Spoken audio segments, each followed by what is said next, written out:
Pride and Prejudice by Jane Austen. Chapter 10.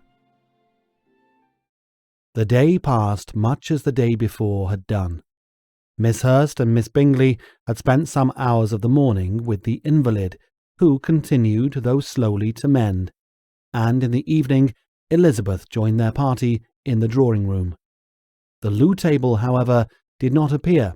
Mr. Darcy was writing, and Miss Bingley, seated near him, was watching the progress of his letter and repeatedly calling off his attention by messages to his sister. Mr. Hurst and Mr. Bingley were at piquet, and Mrs. Hurst was observing their game. Elizabeth took up some needlework, and was sufficiently amused in attending to what passed between Darcy and his companion. The perpetual commendations of the lady, either on his handwriting, or on the evenness of his lines, or on the length of his letter, with the perfect unconcern with which her praises were received, formed a curious dialogue, and was exactly in union with her opinion of each. "How delighted Miss Darcy will be to receive such a letter!" He made no answer. "You write uncommonly fast." "You are mistaken. I write rather slowly." "How many letters you must have occasion to write in the course of a year! Letters of business, too! How odious I should think them!" "It is fortunate, then, that they fall to my lot instead of yours." "Pray tell your sister that I long to see her." "I have already told her so once, by your desire." "I'm afraid you do not like your pen. Let me mend it for you. I mend pens remarkably well." "Thank you, but I always mend my own." "How can you contrive to write so even?" He was silent. "Tell your sister I am delighted to hear of her improvement on the harp, and pray let her know that I am quite in raptures with her beautiful little design for a table, and I think it infinitely superior to Miss Grantley's." "Will you give me leave to defer your raptures till I write again? At present I have not room to do them justice." "Oh, it is of no consequence. I will see her in January. But do you always write such charming long letters to her, Mr. Darcy?"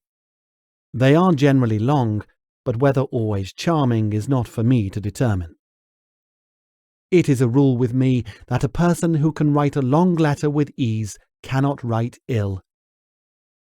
"That will not do for a compliment to Darcy, Caroline," cried her brother, "because he does not write with ease.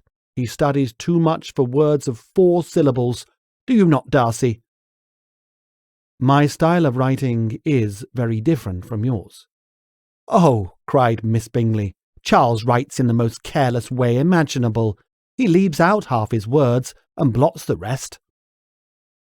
"My ideas flow so rapidly that I have not time to express them, by which means my letters sometimes convey no ideas at all to my correspondents." "Your humility, Mr. Bingley," said Elizabeth, "must disarm reproof." "Nothing is more deceitful," said Darcy, "than the appearance of humility. It is often only carelessness of opinion, and sometimes an indirect boast." "And which of the two do you call my little recent piece of modesty?" "The indirect boast, for you are really proud of your defects in writing, because you consider them as proceeding from a rapidity of thought and carelessness of execution, which, if not estimable, you think at least highly interesting. The power of doing anything with quickness is always much prized by the possessor, and often without any intention to the imperfection of the performance. When you told Mrs. Bennet this morning that if you ever resolved upon quitting Netherfield you should be gone in 5 minutes, you meant it as a sort of panegyric, of compliment to yourself. And yet what is there so very laudable in a precipitance which must leave very necessary business undone, and can be of no real advantage to yourself or anyone else?"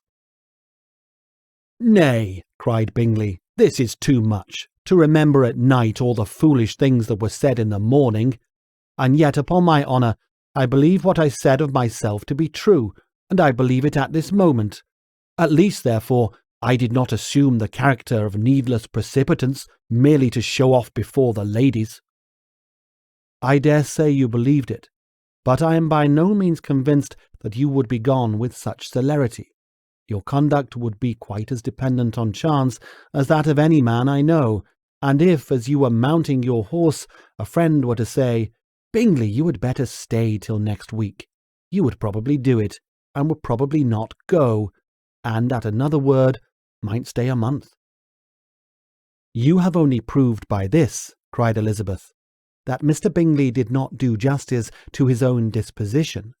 You have shown him off now much more than he did himself." "I am exceedingly gratified," said Bingley, "by your converting what my friend said into a compliment on the sweetness of my temper. But I am afraid you are giving it a turn which the gentleman did by no means intend, for he would certainly think better of me if, under such a circumstance, I were to give a flat denial and ride off as fast as I could." "Would Mr. Darcy then consider the rashness of your original intentions as atoned for by your obstinacy in adhering to it?" "Upon my word, I cannot exactly explain the matter. Darcy must speak for himself." "You expect me to account for opinions which you choose to call mine, but which I have never acknowledged. Allowing the case, however, to stand according to your representation, you must remember, Miss Bennet, that the friend who is supposed to desire his return to the house and the delay of his plan has merely desired it, asked it, without offering one argument in favour of its propriety. To yield readily, easily, to the persuasion of a friend is no merit with you. To yield without conviction is no compliment to the understanding of either. You appear to me, Mr. Darcy, to allow nothing for the influence of friendship and affection. A regard for the requester would often make one readily yield to a request, without waiting for arguments to reason one into it. I am not particularly speaking of such a case as you have supposed about Mr. Bingley. We may as well wait, perhaps, till the circumstance occurs before we discuss the discretion of his behaviour thereupon. But in general and ordinary cases between friend and friend, where one of them is desired by the other to change a resolution of no very great moment, should you think ill of that person for complying with the desire, without waiting to be argued into it? Will it not be advisable, before we proceed on this subject, to arrange with rather more precision the degree of importance which is to appertain to this request, as well as the degree of intimacy subsisting between the parties? "By all means," cried Bingley. "Let us hear all the particulars, not forgetting their comparative height and size, for that will have more weight in the argument, Miss Bennet, than you may be aware of. I assure you that if Darcy were not such a great tall fellow in comparison with myself, I should not pay him half so much deference.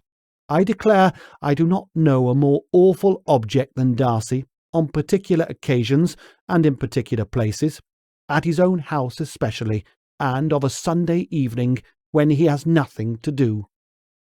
Darcy smiled, but Elizabeth thought she could perceive that he was rather offended, and therefore checked her laugh. Miss Bingley warmly resented the indignity he had received, in an expostulation with her brother for talking such nonsense. "I see your design, Bingley," said his friend. "You dislike an argument, and want to silence this." "Perhaps I do. Arguments are too much like disputes. If you and Miss Bennet will defer yours till I am out of the room, I shall be very thankful, and then you may say whatever you like of me." "What you ask," said Elizabeth, "is no sacrifice on my side, and Mr. Darcy had much better finish his letter." Mr. Darcy took her advice, and did finish his letter. When that business was over, he applied to Miss Bingley and Elizabeth for an indulgence of some music. Miss Bingley moved with some alacrity to the pianoforte, and after a polite request that Elizabeth would lead the way, which the other as politely and more earnestly negatived, she seated herself. Mrs. Hurst sang with her sister, and while they were thus employed, Elizabeth could not help observing, as she turned over some music books that lay on the instrument, how frequently Mr. Darcy's eyes were fixed on her. She hardly knew how to suppose that she could be an object of admiration to so great a man, and yet that he should look at her because he disliked her was still more strange. She could only imagine, however, at last that she drew his notice because there was something more wrong and reprehensible, according to his ideas of right, than in any other person present. The supposition did not pain her. She liked him too little to care for his approbation. After playing some Italian songs, Miss Bingley varied the charm by a lively Scotch air, and soon afterwards Mr. Darcy, drawing near Elizabeth, said to her, "Do you not feel a great inclination, Miss Bennet, to seize such an opportunity of dancing a reel?" She smiled, but made no answer. He repeated the question, with some surprise at her silence. "Oh," said she, "I heard you before, but I could not immediately determine what to say in reply. You wanted me, I know, to say yes, that you might have the pleasure of despising my taste. But I always delight in overthrowing those kind of schemes, and cheating a person of their premeditated contempt. I have, therefore, made up my mind to tell you that I do not want to dance a reel at all, and now despise me if you dare." "Indeed, I do not dare." Elizabeth, having rather expected to affront him, was amazed at his gallantry, but there was a mixture of sweetness and archness in her manner which made it difficult for her to affront anybody. And Darcy had never been so bewitched by any woman as he was by her. He really believed that, were it not for the inferiority of her connections, he would be in some danger. Miss Bingley saw or suspected enough to be jealous, and her anxiety for the recovery of her dear friend Jane received some assistance from her desire of getting rid of Elizabeth. She often tried to provoke Darcy into disliking her guest by talking of their supposed marriage and planning his happiness in such an alliance. "I hope," said she, as they were walking together in the shrubbery the next day, "you will give your mother-in-law a few hints when this desirable event takes place as to the advantage of holding her tongue, and if you can compass it, do cure the younger girls of running after officers, and if I may mention so delicate a subject, endeavour to check that little something bordering on conceit and impertinence which your lady possesses. Have you anything else to propose for my domestic felicity? Oh yes, do let the portraits of your uncle and aunt Phillips be placed in the gallery at Pemberley. Put them next to your great-uncle the judge. They are in the same profession, you know, only in different lines. As for your Elizabeth's picture, you must not have it taken, for what painter could do justice to those beautiful eyes? It would not be easy indeed to catch their expression, but their colour and shape, and the eyelashes, so remarkably fine, might be copied. At that moment they were met from another walk by Mrs. Hurst and Elizabeth herself. "I did not know that you intended to walk," said Miss Bingley, in some confusion lest they had been overheard. "You used us abominably ill," answered Mrs. Hurst, "running away without telling us that you were coming out." Then, taking the disengaged arm of Mr. Darcy, she left Elizabeth to walk by herself. The path just admitted 3. Mr. Darcy felt their rudeness, and immediately said, "This walk is not wide enough for our party. We had better go into the avenue." But Elizabeth, who had not the least inclination to remain with them, laughingly answered, "No, no, stay where you are. You are charmingly grouped, and appeared to uncommon advantage. The picturesque would be spoilt by admitting a 4th. Good-bye." She then ran gaily off, rejoicing as she rambled about in the hope of being at home again in a day or 2. Jane was already so much recovered as to intend leaving her room for a couple of hours that evening.